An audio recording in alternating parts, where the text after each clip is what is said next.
Welcome back to the channel, man. Working on a 2014 Chrysler Town and Country with a check engine light on. Alright, so let's get to it, man. Let's get to diagnosing this thing, see what's going on. Alright. Now, as you know, with always, I am a firm believer in visual inspection. I said it at just about every video, man. Before you do anything, just look things over, man. Just mentally grasp the vehicle that you're working on. You know, combine the two spirits together.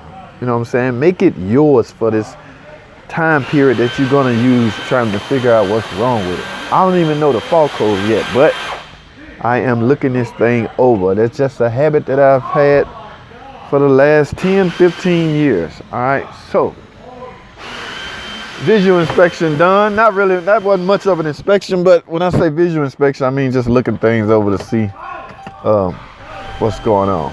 Okay, now we're gonna verify the complaint. And that is simply done by seeing is the check engine light on. And yes, it is. We can verify that the check engine light is on. Now this thing got 155,000 miles on it. All right, so y'all know the next step.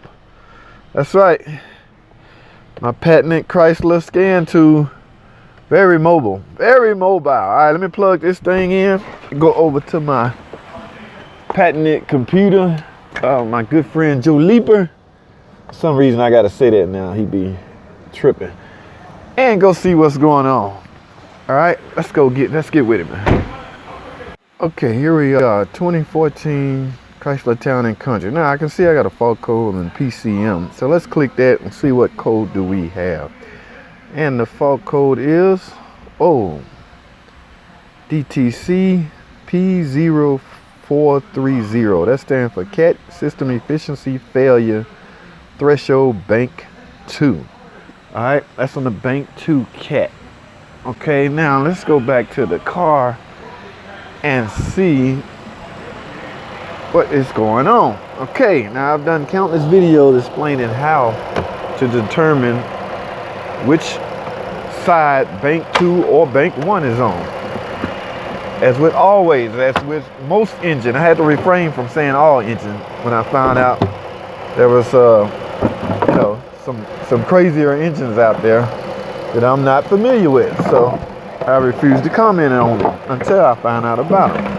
Okay, now this is a 3.6. Remember, this engine is sideways, okay? So, as you see, this bank right here, this cylinder right here is closest to the front, okay? So that would make this Bank 1. So the opposite of Bank 1 is naturally Bank 2. So this is gonna be Bank 2. So we're searching for Bank 2 CAT converter. And it, my friend, will be right there. So that's the converter that's failing the efficiency test. All right, it has an O2 sensor like all CAT converters. They're gonna have a upstream O2 and a downstream. But that is the front cylinder head is Bank 2. This is cylinder 2, 4, and 6. The rear cylinder head on the 3.6, that's engine is sideways. 1, 3, and 5, okay, which makes this Bank 1. So the CAT converter down there would be Bank 1 CAT. All right. Always, the cylinder closest to the front is going to be cylinder 1, which will make that particular Bank 1. This is Bank 2. All right, so that's it, man. I'm gonna write up an estimate on replacing the CAT, and we'll go from there. I'll talk to y'all later.